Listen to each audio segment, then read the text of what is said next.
Bem-vindos ao Livrosofia, o podcast onde os livros são a ponte que ligam mentes e corações. No Livrosofia de hoje, vocês já devem ter percebido que a gente não vai falar de um livro apenas.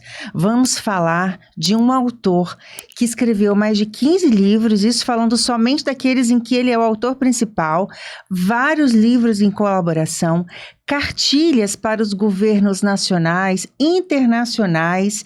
É uma pessoa que produz, que ensina e que tem uma conexão profunda com o meio ambiente e com a sensibilidade do ser humano. Professor Luiz Fernando Schettino, bem-vindo ao Livrosofia. Muito obrigado. É uma honra estar aqui e poder falar sobre livros, pois livros, para mim, são tesouros que as pessoas precisam todos os dias descobrirem.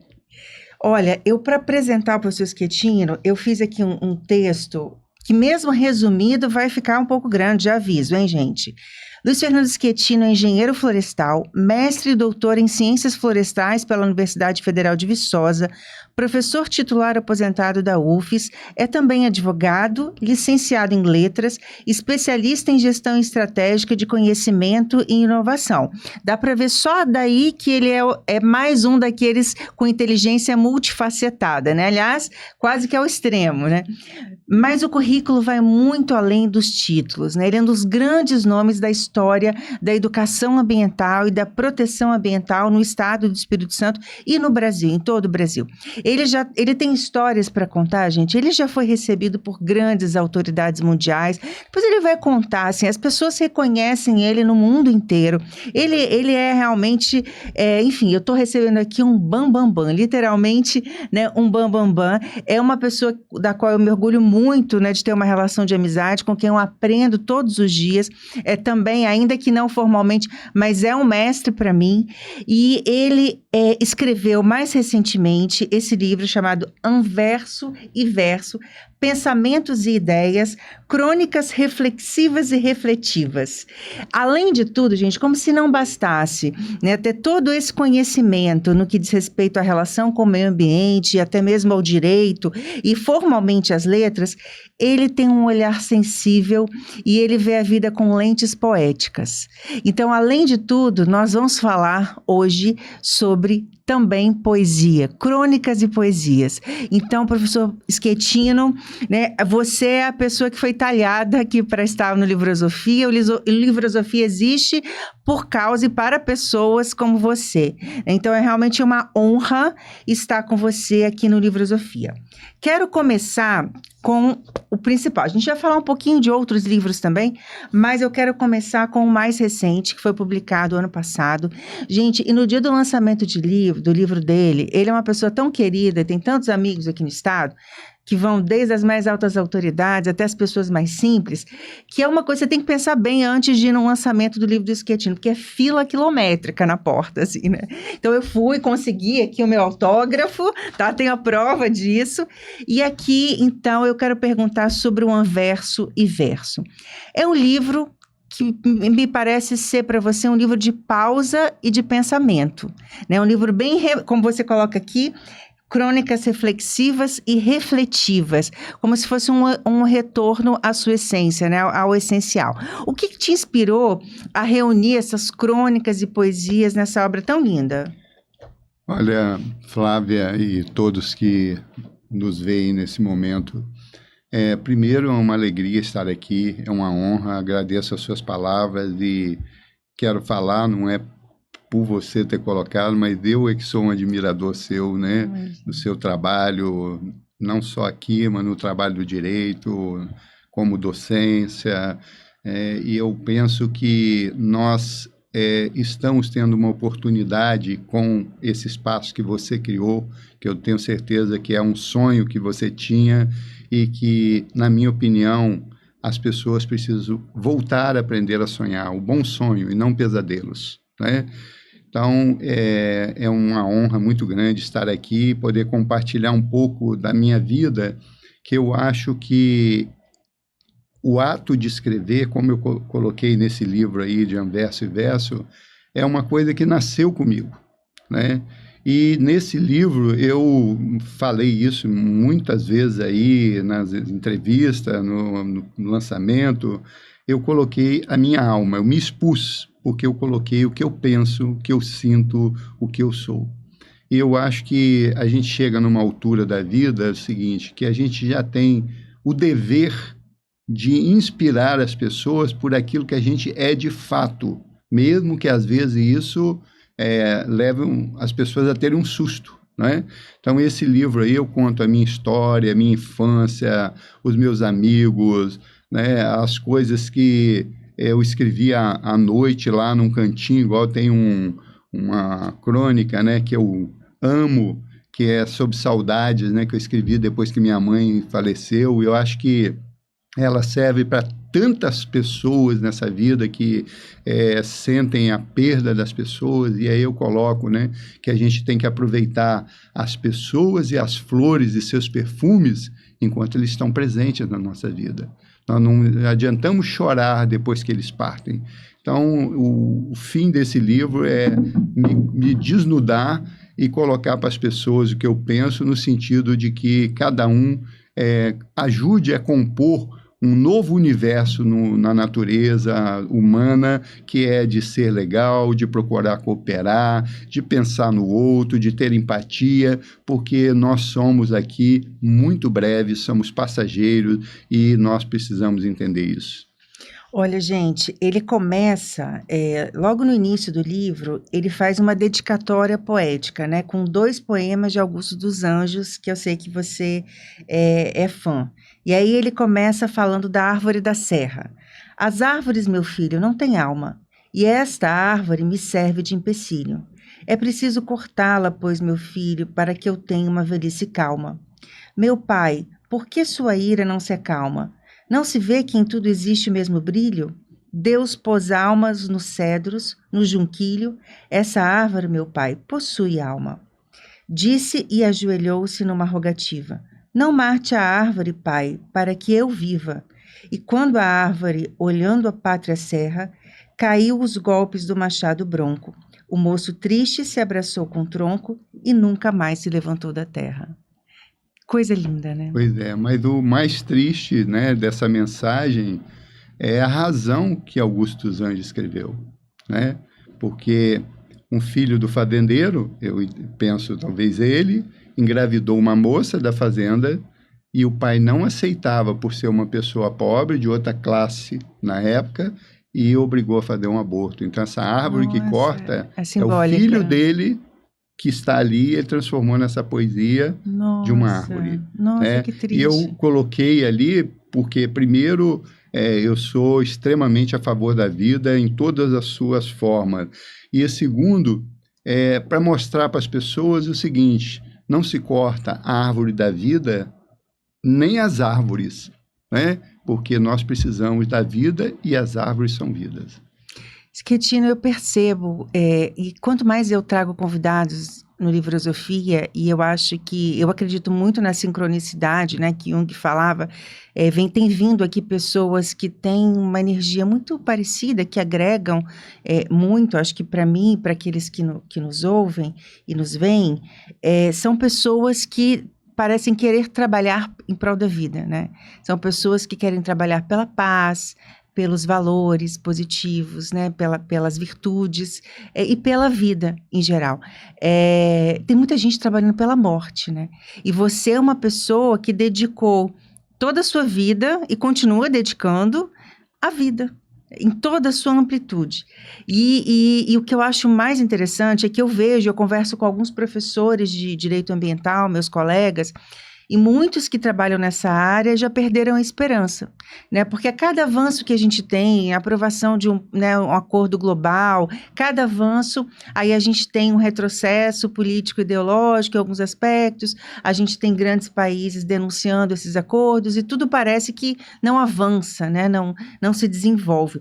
Mas uma outra coisa que eu percebi nesse livro, que você também não perde a esperança, né? Não, que ao jamais. contrário de muitos colegas, você Jamais. não perde a esperança. E né? a razão de eu não perder a esperança é muito simples. É que eu cunhei uma frase que o mundo mudou o suficiente para estar exatamente como sempre esteve. Então, os problemas que nós temos hoje, as dificuldades, ela está na essência do ser humano em não se entender, e na minha visão, eu falo isso muito nesse livro, é de que somos breves. Eu não consigo entender por que alguém que tem bilhões tem que acordar de manhã como um louco, destruir tudo para ter 1 bilhão e 1, se daqui a 10 ou 15 anos ele não vai existir. E eu estou dando um prazo longo, ele pode não existir amanhã. Então, eu acho natural o ser humano sonhar, como você tendo esse espaço para construir coisas. Você tem vontade, como eu tenho, de construir um museu a céu aberto, de você recuperar a área, o outro tem vontade de ter uma empresa, isso é legítimo. Agora, tudo na vida tem uma coisa que a gente precisaria ter, limites. Entender que o meu limite, ele é naturalmente fundamental para o seu limite ser respeitado, para o limite dos ecossistemas serem respeitados, para que as pessoas sejam respeitadas. Então, hoje nós estamos vivendo, infelizmente, a poucos passos das cavernas, infelizmente. Mas eu não perco a esperança porque eu, primeiro, sou seguidor de Jesus e, segundo, eu acredito que tudo tem uma razão, que vai chegar um dia que essa confusão que nós vivemos hoje, que eu chamo de uma torre de Babel, ela vai trazer uma luz e uma lucidez para que as pessoas entendam que se a gente cooperar, se a gente trabalhar junto, todos vão ganhar. Mesmo que alguns ganhem menos, mas todos vão ganhar. Eu vi, você trouxe também um outro poema do Augusto dos Anjos, que apesar de ter sofrido tudo isso, também escreveu sobre a esperança, e há tempos atrás eu andei vivendo uma crise, assim, eu sou uma pessoa extremamente esperançosa, aliás, muita gente fala que eu sou otimista, mas eu acho que eu sou mais próximo de Ariano Suassuna, uma realista esperançosa, né, e aí eu refletindo sobre isso, há alguns anos isso, eu me lembro que eu vi uma reportagem sobre uma brincadeira chamada Baleia Azul, que levava crianças e jovens ao suicídio. E é um tema que, né, enfim, sensibiliza demais, né? Todo mundo que é pai e mãe fica pensando, né, como um ser humano pode criar um subterfúgio que vai levar crianças e jovens ao suicídio. Aí você começa a acreditar na existência do mal genuíno, né? E aí eu fui dormir com aquilo, assim, muito mal, e no dia seguinte eu acordei com uma mensagem daquelas que eu tinha que escrever, né, que eu não sei se foi psicografado, o que foi, mas acordei com uma espécie de ódio à esperança, né, que eu chamei de esperança também, assim como Augusto dos Anjos, e é mais ou menos assim: tem sofrido a esperança ataques matreiros e frontais, parece que não aguentar mais tristeza e desilusão. O pessimismo e a descrença ganham munição diária e tem ótimos marqueteiros, disseminando a apatia e também o desespero. O mundo adoece e adoecemos todos nós. Jovens brincam de morrer num jogo azul e sem amor e cuidado se esvai a pobre esperança, causando seca de crenças até as cheias do sul. As mentes mais brilhantes sucumbem ao cético. Vês que o humano não se mostra ético, mais fácil é apostar no erro, pois dar errado no Brasil tem mais chances de acerto. Mas eu não perco a esperança. Tento ser resiliente, pois seu verde insistente está tatuado em mim. O verde da natureza me inspira e me encanta, se eu caio ele me levanta, me faz amar e esperançar. Exultemos nós a esperança, mas aquela que constrói, que não sucumbe quando dói, que se levanta quando cai, e se levanta mais forte de uma forma aguerrida, afasta os presságios de morte e volta a ter fé na vida. Então, essa foi a resposta que eu acho que as minhas orações me deram para um momento em que eu estava perdendo a esperança. Ou seja, eu e você, pessoas que trabalham pela vida, principalmente quem assume a posição de professor e educador, não tem o direito de perder a esperança. Inclusive, Flávia, eu penso uma coisa, você falando de professor, eu acho que é uma oportunidade de colocar, eu acho que nós temos que rever ou construir modos de que quem tem vocação, quem quer ser professor, tem que entender o que é ser professor. Porque hoje, com todo o respeito que eu vou falar aqui, tem um monte de gente que acha, principalmente nas universidades, que ser professor é ficar pesquisando e publicando trabalho. Nós somos construtores do amanhã. E a construção do amanhã depende de gente bem formada em todos os aspectos da cidadania, no respeito ao outro, na natureza. E ser um pesquisador, ser um produtor de conhecimento científico é uma parte disso. Então, hoje, nós temos muita gente que produz conhecimento científico, mas não ajuda a construir o amanhã. Eu acho que esse é um dos gargalos que nós temos. Uma outra questão que me parece assim, que é necessário pensar é que hoje nós entramos num grau de desconfiança, e eu uso muito essa expressão, as pessoas julgam o outro por aquilo que elas são. Então, se a pessoa não é honesta, ela acha que o outro também é igual a ela. Se ela não tem empatia, ela acha que o outro também não tem empatia. Ou pelos traumas que ela vivenciou, né? Se ela foi traída, ela acha que todos vão trair. Né? Exatamente. Então, isso é um problema, por quê? E aí eu vou colocar uma questão que eu tenho muito orgulho disso. Eu nasci pobre, passei 1001 apertos na vida, mas eu não faço disso um drama, eu não faço disso para afrontar as pessoas, para me tornar amargo, para tornar a vida dos outros amargo. Então, eu penso também que precisa a sociedade ter um balizador para dizer um basta para algumas coisas que precisam ter um basta, porque hoje muita gente se esconde atrás de muitas coisas e com isso se torna violento, se torna uma pessoa não construtiva para a sociedade e acaba sendo essa pessoa sempre um problema onde deveria ela ser parte da solução, pelo menos da vida dela.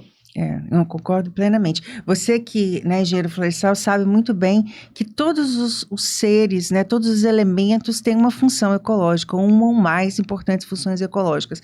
Nós, seres humanos, também tem. Eu falava isso para os meus alunos e falo para as minhas filhas, né, se até a mais ínfima das bactérias tem uma importantíssima função ecológica, e aí quando eu falo ecológica, eu falo, né, da ecossistêmica e do ecossistema social também, imagina nós, seres humanos, né? Então, a gente não pode renunciar a essa visão de que todos nós temos um papel importante a exercer. Com certeza. Eu acho que não só temos um papel, como a gente precisa aprender a olhar para a natureza, que a natureza tem uma coisa engraçada, né? Eu trabalho desde criança com a natureza e todos os dias eu descubro coisas novas. Todos os dias eu tenho que aprender a olhar para a natureza. E me espanta as pessoas que nunca olham e já acham que sabe tudo da natureza. Vou dar um exemplo, inclusive eu sempre prego isso. O melhor exemplo que nós temos na natureza se chama abelha. A abelha, ela vive pouco, vive para trabalhar, ela vive pouco e vive para produzir um mel que ela não vai usar, ela vive pouco e ela vive em comunidade, ela vive pouco e vive para polinizar as plantas, para dar vida para a planta e se perpetuar e para alimentar outros seres. E ainda o que ela faz para proteger a casa dela, ainda vira aí o que nós usamos, o própolis, o coido. Em suma, ela vive em sociedade, trabalha sem reclamar, nos ajuda, produz alimento e morre cedo. Só que ela cumpre um papel que a natureza lhe determinou e cumpre aquilo todo dia. Vou aproveitar e falar das abelhas, que tem uma coisa curiosíssima nas abelhas. Todos os dias de manhã, um pouquinho de abelha saem da colmeia e voam para algum lugar e voltam. Esse radar para ela voltar, eu não sei. Mas quando ela volta, ela faz uma dança com um bumbuzinho para indicar a direção dos ventos e onde está a florada. Depois que foi essas batedoras na frente, fez o bumbumzinho, depende do coisa lá, alguém entende, tá nessa direção, tem flores. Aí, vai todo mundo para lá. É um sistema muito organizado, né? Para e pensa. E aí você acha que alguém que está aplicando agrotóxico a torto e direito, não respeitando as abelhas, que sem as abelhas reduz assustadoramente a produção de alimentos no mundo. Tem abelhas, por exemplo, aquela manganga grandona, sem ela o maracujá não produz. Então, quando eu digo saber, e eu faço um chamamento aqui, por favor, quem atua nessas áreas, por favor, aprenda com eles. Se você não produzir tanto, paciência, mas produz o suficiente para eles continuarem a existir e nos permitir produzir. nos permitir continuar produzindo, né? Eu quero falar também da sua relação com a sua cidade natal, ou pelo menos a cidade em que você passou sua infância, que é Castelo. Você nasceu em Castelo? Não, eu nasci em Venda Nova, Venda do Nova, Imigrante, aham. sendo que quando eu nasci em Venda Nova era parte de Castelo lá, né? Eu não sei como era. E aí, mas com 3 meses, o meu pai mudou para Castelo. Então, eu fui registrado em Castelo e sou de Castelo. É um filho da casa, né? E você Isso tem não quer dizer que eu não gosto de Venda Nova, gosto muito, eu sempre tenho um carinho enorme por ter nascido lá. Gente, mas a maior parte das crônicas dele, vocês vão ver, eu queria até te fazer uma pergunta depois do final. Ele escreve coisas lindas, tá? E daqui a pouco ele vai lá, ó.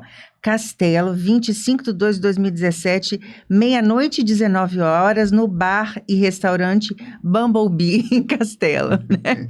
Então, assim, você estava sóbrio? Você estava totalmente sóbrio quando você escreveu, né? Sim. Mas é tudo assim, 1h da manhã, 2h da manhã, no bar, no restaurante. E aí, o que eu percebi dos seus poemas e das suas crônicas é que você é um sujeito que não só vive a vida, como você é um grande observador, né? Você é uma pessoa com pensamento reflexivo o tempo todo. Deve ser aquela mente que não para nunca, né? E aí você está vivendo e ao mesmo tempo está refletindo sobre a vida, né? Você faz vivência e meta-vivência, né? Meta-experiência. Então, essas pessoas que têm esse olhar poético sobre a vida, porque tem muita gente que faz isso, mas entra numa paranoia, assim, faz vive o tempo todo refletindo, mas gera ansiedade, medo. Você não, você faz isso com lentes poéticas, né? Então, isso eu achei, assim, belíssimo, porque você descreve um momento com a sua mãe, com a sua filha, com a sua esposa, com seus amigos, mas logo depois você vai lá e escreve, né? Como se estivesse homenageando com a escrita aquele momento especial vivido. É lindo. É o registro, obrigado. E a questão é importante colocar, infelizmente, até eu ouço os médicos falarem e não desacredito neles, né, que eu sou uma pessoa que acredita na ciência, mas desde que eu fui fazer doutorado, que isso já vai quase 30 anos atrás, eu passei a dormir muito tarde. Então, normalmente eu falo com as pessoas, ninguém acredita, mas todo dia, 1h30 da manhã, 2h, eu estou acordado. Essa noite, por exemplo, eu dormi 2h30, né? E 7 e um pouquinho eu estava acordado. Então, tem duas coisas. Uma que quando eu vou dormir, eu durmo mesmo. Não tem negócio de ouvir barulho, temporal, mosquito, não. Eu apago e durmo, né? A outra é que eu não tenho sono nesse horário, em virtude de que eu ficava estudando. Então, quando eu ia muito para Castelo, quando a minha mãe ainda era viva, o que acontece? Minha mãe era idosa, então em torno de 8 e pouco, ia lá, botava ela na caminha dela, batia um papi, e eu saía, ia ver os amigos e tal. Aí a minha volta para casa, eu parava sempre nesse bar e restaurante aí, que primeiro que era muito agradável, e segundo, o dono era meu amigo de infância, então eu já tinha quase uma mesinha cativa lá. Então chegava ali, e outra coisa é importante deixar claro, eu sempre gostei de tomar um vinhozinho ou um drink, não gosto de tomar cerveja, tomo muito eventualmente cerveja, mas eu tomo um pouquinho, eu assim, não lembro de eu ter ficado embriagado nenhuma vez na minha vida. Não, e dá para sentir, eu perguntei assim de implicância mesmo, porque dá para ver que as pessoas que fazem uma reflexão tão profunda, tem que estar lúcida para fazer isso. Não, né? eu tipo assim, tomar, igual eu sempre gostei, um vinhozinho para relaxar, uma caipirinha, que até estimula a criatividade, né? É aquele negócio de relaxar mesmo. Agora, eu não sei, eu não tenho nada contra quem beba, apesar de que eu acho que não faz bem para a saúde, mas eu não consigo entender como que alguém bebe 10 garrafas de cerveja seguida, toma 3, 4 doses de uísque, eu vou numa festa, tomo uma coisa ali, relaxei e pronto. Eu também não consigo entender, e quem não entende mesmo é meu fígado, ele não consegue entender esses fígados que suportam isso.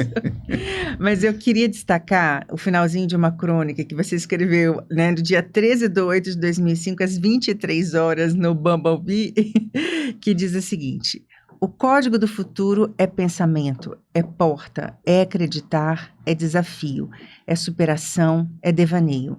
É sim medir pelo inverso, é chegar a sair ao mesmo instante, é não deixar para depois o que precisa e deve ser feito agora, é descer daquilo que não nos leva na direção certa, é buscar um pouco de tudo, o equilíbrio o tempo todo. É definir bem o que se quer, é lutar todo dia como se fosse a última batalha. É ser super, é alargar limites, sempre nesse contexto divino e maravilhoso chamado Viva. E aí você continua escrevendo e eu destaquei aqui, mas deve ser pilotado pela inteligência, de forma inteligente, desapegada, de forma racional, sem deixar morrer o emocional. É poder entender o presente na presença do espírito de cada instante, de cada conversa. É ver além das aparências.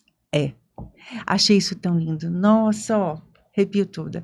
Achei muito lindo. Então, assim, a pessoa para escrever algo que é tão profundo, é tão verdadeiro, faz parte da sua verdade interna, mas também de uma verdade universal, tem que estar muito consciente, né, para escrever isso. Né? Olha, Flávia, eu vou falar uma coisa aqui, peço data vênia a você e a quem nos ver e ouvir.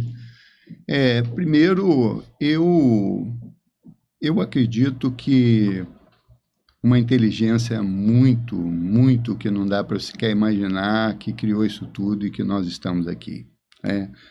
E que nós não somos nada mais do que uma micro, sei lá o que, centelha dessa inteligência, apesar de que nem sempre, nem nós, nem muita gente não usa isso. A outra questão que me deixa muito triste é perceber que grande parte das pessoas tem o livro e não lê. Muita gente, eu chego, e aí, o que você achou do livro? Ainda não li. Eu vou falar aqui sem modéstia, de dezembro para cá que eu lancei esse livro, quantos livros eu já li? Eu já li um monte de livros. Um monte, gente. E cada livro que eu leio, eu fico desesperado, falo com a minha esposa, meu Deus, eu vou morrer e não vou conseguir ler tudo que eu gostaria. Por quê?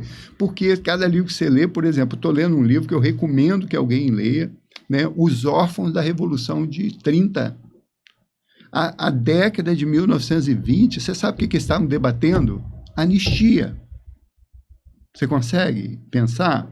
Estavam debatendo as ações do Reino Unido e dos Estados Unidos afetando o Brasil, do ponto de vista político, econômico. O que está acontecendo agora, hoje? Isso nós estamos exatamente no mesmo lugar, com fatos diferentes, com pessoas diferentes. No mesmo ponto do espiral da história. Se você ler algumas coisas que tem lá e não soubesse o título do livro, você fala, saiu no jornal hoje.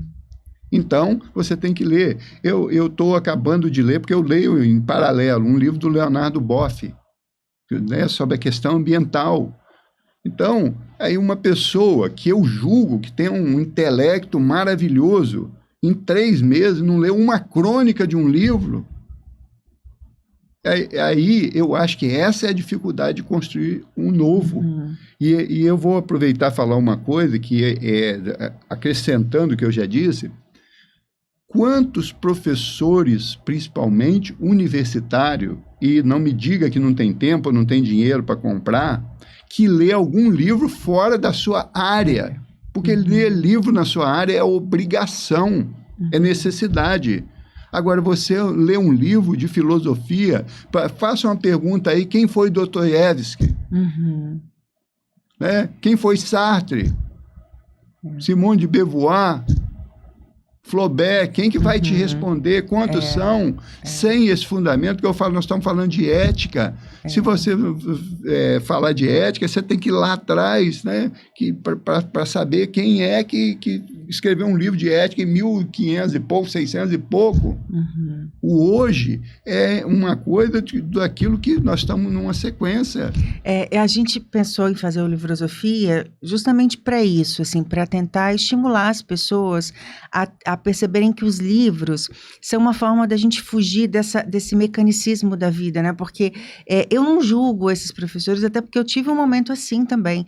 Quando você, principalmente as mulheres, né? Você tem que chegar em casa e fazer o dever de casa com seu filho, né? Ver se está tudo certo. alimento, fazer muitas vezes o jantar e cuidar das coisas, você, às vezes a mente fica cansada e você acha que o livro é mais algo que, né, algo que vai te desgastar. E o que as pessoas fazem hoje em dia? Vão sentar na cama, ou vão ver uma série, ou vão ficar rolando tela do celular. E com isso, elas vão se desconectando delas mesmas, vivendo como um zumbi, né? Eu tenho já testemunhei aqui outras vezes que durante muito tempo eu vivi assim. Eu precisei morrer e renascer 2 vezes. E aí, quando eu falo morrer e renascer, realmente viver uma situação de quase morte, né? Na UTI, 2 vezes, não bastou uma vez só. Precisei quase morrer 2 vezes para perceber que eu não estava vivendo, que eu estava sobrevivendo e sendo levada por esse rolo compressor aí da vida pós-moderna. Então, e aí foi só aí que eu acordei, né? Só na segunda vez que eu acordei. Só com a pandemia, talvez, eu tenha acordado. Então, eu não julgo essas pessoas porque elas estão sendo levadas por essa boiada. Agora, a gente precisa acordar, né? Estamos vivendo como zumbis. Assim, isso que eu estou falando não é julgamento. Eu entendo que para construir... chamado, né? É um chamado, porque eu entendo que não tem como você pensar que alguém vai passar 20, 30 anos ensinando se ele não tem um norte da vida. O norte da vida não é dado por uma reação química, não é dado por uma forma matemática. O norte da vida é dado pela visão que a pessoa tem da vida. As pessoas não se perguntam qual é o sentido daquele conhecimento, assim como é o sentido da vida. Qual é a razão de você estar? Por exemplo, hoje nós estamos vendo aí aluno atacando professora, professora, porque ela está chamando a atenção do aluno.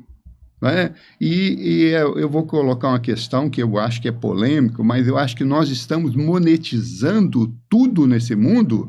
E se o aluno fizer isso, ele ganha uma bolsa. Por que ele tem que ganhar uma bolsa? O aluno tem que ganhar a oportunidade de construir-se.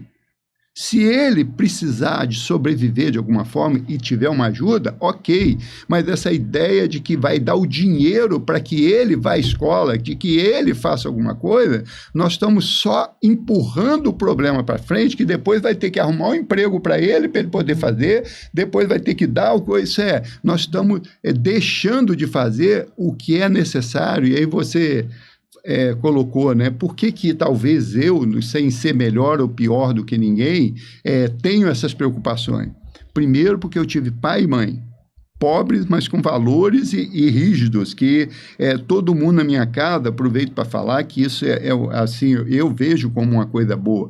Às 6 horas da manhã, todo mundo tinha que levantar na minha casa. A minha mãe dizia, é melhor andar à toa do que ficar à toa, vai arrumar um servicinho para você fazer ou vai para a escola.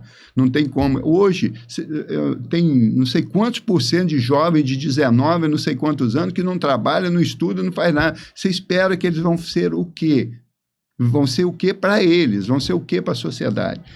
Então, eu acho que são pontos que, assim, a gente que está nesse mundo do pensamento, do coisa, precisaria... ter essas oportunidades como nós estamos aqui para criar o debate. Eu queria aproveitar e falar uma questão que você falou aí de você renascer, né? E essa questão, para mim, ela é muito cara. Eu não sei se é a primeira vez, não, mas provavelmente seja a primeira vez que eu falo em algum lugar para ficar registrado isso. Eu não só tive uma infância difícil, né? Fui para a universidade, pegava a roupa velha dos outros para usar, passei 1000 apertos e, como eu disse, sem fazer disso mimimi. Mas eu tive uma questão que me fez refletir muito sobre a vida. Eu faltava menos de 1 ano para me formar e eu fui atropelado.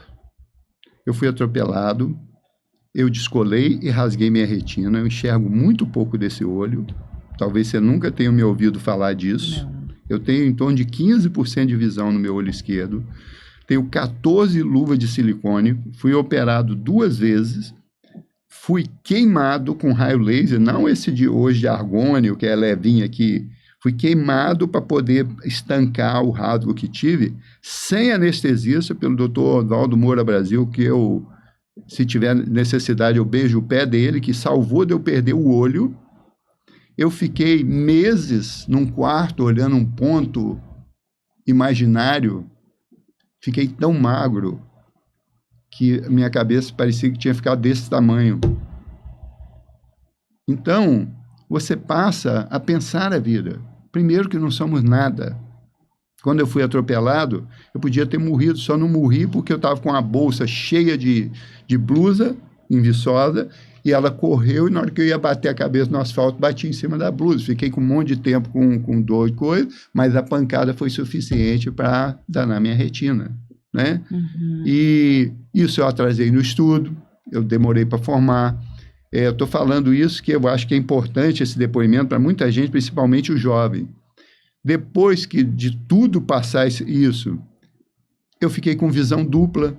Quando eu olhava uma rua, eu digo olhava, eu vou explicar por quê, tinha duas ruas, uma boazinha e outra toda borrada. Eu tenho um monte de chamado mosca volante, aquele coisa de tanto queimar meu olho aqui, que passa na frente aqui, me incomoda. De tanto em tanto, se eu tiver estresse, me dá uma luz aqui no olho. E isso tem 43 anos que eu tive isso. E ainda assim você 43 anos, nunca fiz disso um drama, nunca fiz disso. E aí, quando eu falei que eu via, porque eu tive que usar um óculos, a época foi importado do Japão, porque os dois olhos são combinados, e como eu fiquei estrábico e não enxergo pela mácula no centro do olho, daqui aí, ó, não conheço você. Uhum. Né? O que acontece? Teve um óculos para poder tentar, era tudo riscadinho, coisa, aquilo me dava uma dor de cabeça, coisa. Aí um dia, Dr. Moura Brasil, que, como eu disse, é um ser humano ímpar e um profissional sem comentário, chegou para mim e falou assim: Fernando, você precisa aprender a olhar a vida com outros olhos. Aí eu falei: como assim, doutor? Não vai consertar seu olho estrábico. Não vai voltar a sua visão. Essa visão dupla que você tem, ela vai existir para o resto da sua vida. Mas você pode passar a ver a vida com outros olhos e ver uma imagem só. Você tem que acreditar nisso. E aí ele falou: eu vou te ensinar. Você vai sair daqui no meu consultório, Avenida Nossa Senhora de Copacabana, 1052. Quando você chegar embaixo, você vai fechar os seus olhos, vai olhar para um lado, olhar para o outro, vai abrir seus olhos e só vai ver com a imagem. E eu só vejo a imagem. Olha só. É isso? Você escolheu, né? Fez uma escolha. Né? É o que você falou. A gente faz escolhas, a gente tem que largar as perdas para lá, você tem que... O sofrimento que você tem faz parte da vida e você tem uma missão aqui a cumprir. Você leu meu livro aí, vai ler os outros, em momento algum eu passo o amargo, eu passo a minha perda. É verdade. Porque isso não constrói. Não constrói. A gente tem que olhar para o erro como uma oportunidade. E desculpe, né? a sinceridade, por isso que eu não aceito o mimimi. Ah, coitadinho. Eu também sou coitadinho. Por que eu tive a coragem? Ah, mas ele não teve isso. Procura ajuda. Sempre tem alguém que pode te ajudar. Se você se esconder atrás de uma muleta, você nunca vai construir. Você nunca vai ser nada. E tem aquele estado, você tem que ensinar as pessoas a pescar e não dar o peixe. Porque se nós não construirmos uma sociedade que ela respeita os outros, mas que ela se respeita, as pessoas se respeitam, eu tenho que me respeitar, buscar solucionar os meus problemas, não levar problemas para os outros. Porque é cômodo você pegar o seu problema, toma, Flávia, está aqui. É cômodo. Mas isso não constrói, porque Jesus, o Senhor da vida, diz: pegue a tua cruz e siga-me. Não mandou pegar da Flávia, dela, alguém pegar a minha, mandou você pegar a sua cruz. Você desculpe, mas não, às vezes é importante a gente falar. Olha só, toda a sua trajetória é marcada pelo conhecimento e o compromisso com a gestão ambiental. Você escreveu livros, olha só, isso aqui é uma coletânea de escritos, né? Propostas para sustentabilidade. Vou mostrar para vocês alguns dos livros. Avaliação da gestão ambiental florestal no sul do estado. E os livros deles são todos assim, bem ilustrados, com gráficos, dados, estatísticas, todos demonstrados, né, da forma mais cartesiana possível, mas também didática. Inclusive, esse livro aqui, gente, gente, olha que coisa linda, ó, todo fotografado, né? Todo Minha querida ilustrado, a mãe com a filhinha dele, que é a coisa mais linda. Desenvolvimento sustentável em florestas, a eficácia do novo Código Florestal, quando saiu, né, o Código Florestal em 2012. Aqui é uma cartilha da UFES, Ecologia, Política e Desenvolvimento. É um livro. Esse é um livro de crônica, né? Ele é simplesinho, mas ele tem uma coisa que me orgulha muito, esse livro. Ele tem um prefácio do meu querido segundo pai, João de Medeiros Calmon. Maravilha. Florestas e reflorestamento, informações básicas ao meio rural. E o que eu acho bacana nos seus livros é que eles são todos, assim, ilustrados, você ensina como fazer. E esse livro aí tem uma coisa, Flávia, muito interessante. Ele começa facinho para explicar para os agricultores e depois entra na parte técnica. Técnica para os engenheiros, né? Isso, exatamente. Olha só, gente, tem inclusive em muitos estudos, muitas pesquisas, vocês vão encontrar essa figura. Vocês vão encontrar em vários trabalhos científicos essa figura, que foi o professor Schettino. Que adaptamos, fez, né? Eu e um colega, né, modernizamos e a partir daí ganhou o mundo. Ganhou o mundo. Então, e o que eu fico feliz. Só para você ter a importância desse homem, né, que é tão copiado e até plagiado às vezes, né? Agricultura familiar e sustentabilidade. Anais de um seminário, aí ele faz o resumo, e aí ele participa, gente, de livros internacionais, né, e publicações internacionais, Ciência e Tecnologia no Brasil. Esse aqui está em espanhol. Ele foi um dos 5... Esse foi o Canto Brasileiro ou esse aqui que você foi um dos 5 brasileiros a escrever? Esse aqui. 6 brasileiros. Olha essa obra aqui, gente. Ó, o Canto Planetário, né, Irmandade na Terra, né? Pessoas, referências da área ambiental do mundo inteiro. 268 pessoas 134 homens, 134 mulheres, 110 países e 77 línguas diferentes. E nós abrimos mão dos direitos, isso está sendo comercializado pelo Amazon, se alguém tiver interesse, e esse dinheiro vai para trabalho de meio ambiente. Tem gente da América do Norte, do Reino Unido, que organizaram isso aí, né? E eu fico muito feliz em ter dado minha contribuição. Só 6 brasileiros participaram dessa obra. Então, assim, é realmente uma pessoa que dedicou a sua vida ao estudo, à pesquisa, e que, apesar de tudo, apesar de ter escrito muita coisa que não foi levada a cabo, de ter tido muitas conversas políticas e ensinado gestores a fazer, que não fizeram, né, Schettino, que não fizeram, apesar disso tudo, conserva as suas lentes, né, focadas, enfim, no futuro possível para a humanidade. Mas, além disso tudo da área ambiental, ele ainda resolveu mais tarde fazer direito. Ele percebeu que os advogados eram uma pedra no sapato, às vezes, né, do ponto de vista da ecologia, e entender como manusear o direito para fins da proteção ambiental. E aí, logo depois, escreveu uma obra que é o ônus da prova no processo ambiental. Para quem não é da área jurídica, quando a gente fala em ônus da prova, a gente está dizendo a quem incumbe provar, né? A quem cabe provar as coisas. Porque quando você pega, por exemplo, um evento, uma grande degradação ambiental, aí o Ministério Público ajuiza uma ação civil pública ou o poder público, a quem incumbe provar os danos que foram causados, se houve responsabilidade daquela empresa, se não houve responsabilidade.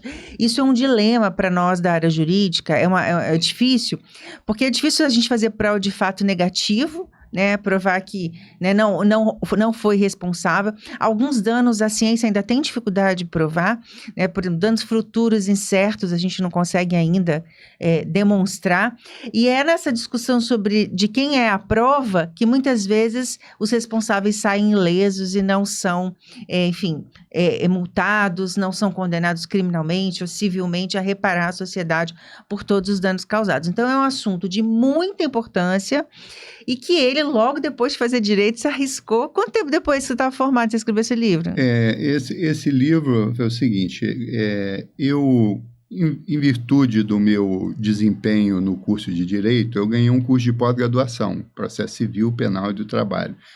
E aí eu tive até um coordenador do curso de Direito na época lá, que se tornou um grande amigo meu.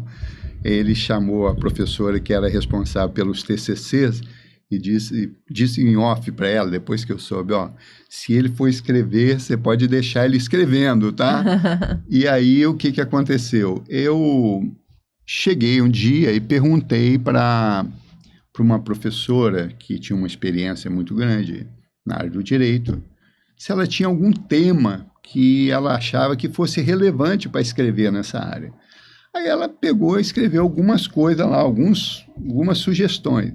E entre isso, ela escreveu o ônus da prova no processo ambiental. Eu, sendo sincero, né, neófito no direito, não tinha noção de coisa. Mas quando me bateu aquele negócio do ônus da prova, eu me interessei, por quê? Porque eu fui gestor na área ambiental e sei o quanto a questão de multas não são pagas. Alguém vai lá, faz uma vistoria, daí a pouco tem um relatório desse tamanho dizendo que, né, que aquilo não era aquilo e tal. E aí comecei, e sendo sincero, se eu soubesse o tamanho que era o desafio, talvez eu não tivesse feito. E aí eu comecei a me interessar, a ler sobre aquilo, e ler. E aí procurei essa professora lá que coordenava e falei assim, vou fazer o trabalho sobre isso. Só que eu, sinceramente, eu achava que eu fosse fazer um negócio de 60 páginas, 70 páginas. E escrevi um livro de 543 páginas, né? Aí eu comecei a escrever, e aí aquilo me contaminou, né? E até vou contar um pouco aqui, eu me interessei muito que um jurista argentino chamado Peirano, ele, lá nos primórdios, lá, ele começou a trabalhar com essa questão do ônus da prova na questão ambiental, mas que já tinha alguns indícios no sistema jurídico alemão, os princípios da cooperação. Aí eu fui vendo que eu tinha que envolver os princípios, né? E aí teve na Argentina também, teve um caso de um erro médico lá, que eles usaram esse princípio, que depois foi consagrado aqui no nosso Código de Defesa do Consumidor, né? Que foi uma disciplina que eu fiz no direito que me contaminou muito.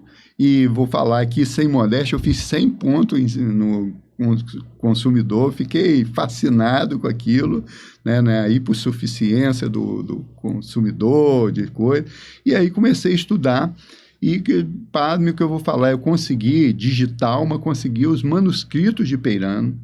Aí comecei a ir atrás. Sua veia de pesquisador não ia conseguir fazer só uma monografia. Aí eu comecei a me dedicar àquilo. Aí descobri um brasileiro, ele tem o mesmo sobrenome daquele procurador lá da Lava Jato, como é que era o nome dele? Moro?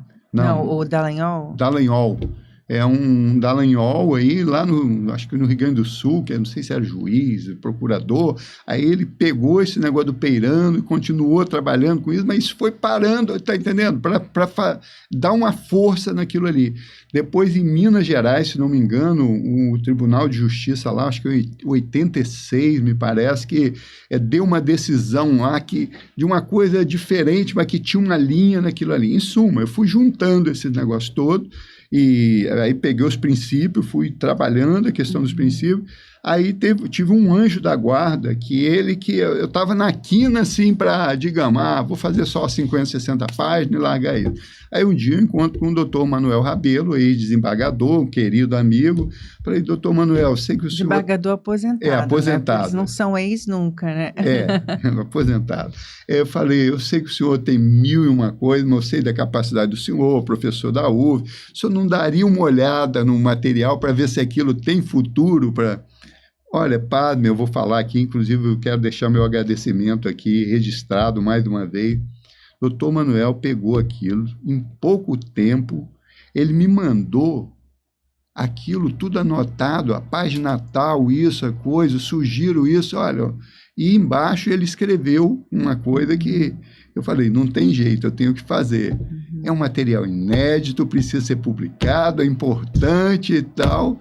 Aí eu falei com ele, doutor, o senhor me obrigou agora a ir fundo, né? A ir fundo. E, em suma, eu fiz esse material, ele é importante, esse material fala da questão do Rio Doce. Já tinha sido publicada a súmula 618 do STJ na época? Já tinha sido publicada. Deve ter trabalhado, trabalhei com ela muito, e tive um orgulho que eu dei um livro desse a Carmen Lúcia, pessoalmente, e mandei por ela um para o Barroso, que o Barroso fez algumas, tomou algumas atitudes lá na questão da pesca, né, que tem princípios aí em relação à pesca e tal, que o Barroso tomou atitude lá.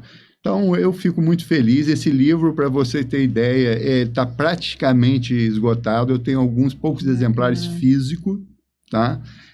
Muitos operadores do direito no Brasil todo entraram em contato comigo e eu mandei esse livro pelo correio, pagava uma taxa, mandava, fiz um preço especial. Meu interesse, isso foi para o Pará, para o Paraná, para São Paulo, para todo lado, para o Rio, Minas, para todo lado. Seu interesse sempre de contribuir. Contribuir. Né, e aí a gente já está, né, chegando no final. Infelizmente, nosso tempo é curto e eu não poderia, né, deixar de encerrar o seu Livrosofia com uma poesia, né, em que ele fala o silêncio e o encontro.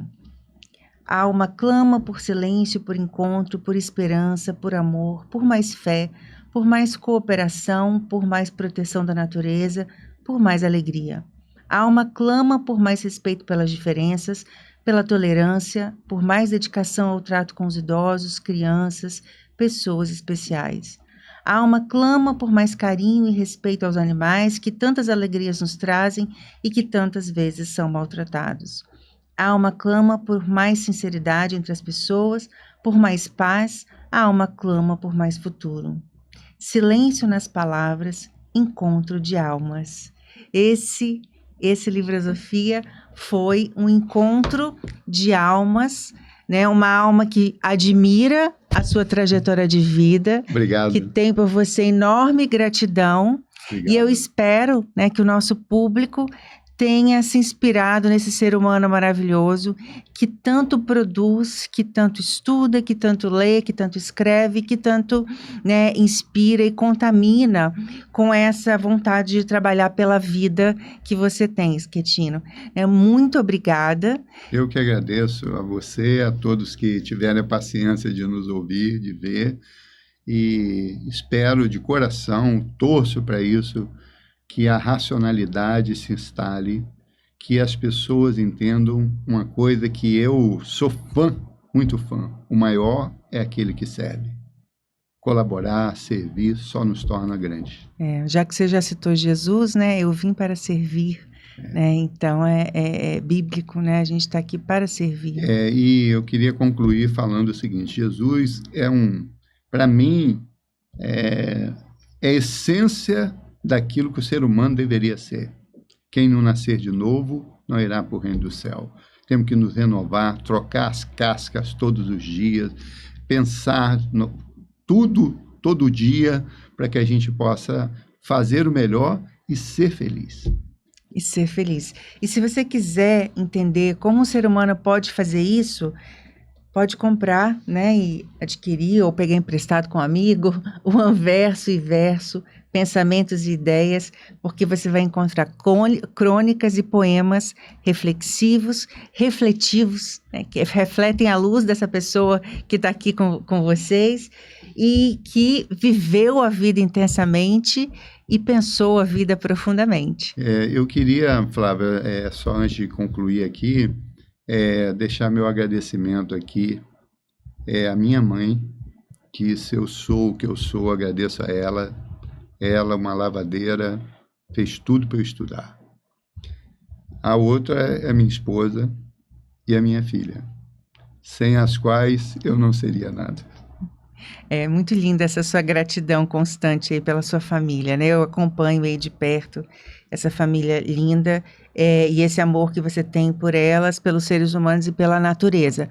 Gente, tô aqui até meio emocionada, porque falar com o Schettino, né? Falar com um ser humano muito especial. E eu fico aqui com vocês. O Schettino, eu não preciso nem chamar ele para participar do movimento do Livrosofia por um Brasil com mais leitores e pensadores, porque ele talvez assim, um ícone desse movimento, né? Ele é um pensador, um escritor e um leitor, e eu tenho certeza que ele trabalha todos os dias para que as pessoas também se tornem leitoras e pensadoras. Todo livro que eu leio, que eu faço para os outros, sugiro a leitura, leia. É isso aí. Ele já faz parte, ele é o inspirador desse movimento. Então, gente, com essas palavras tão lindas, a gente encerra o Librosofia de hoje. Até o próximo e não se esqueça de se inscrever em nossos canais.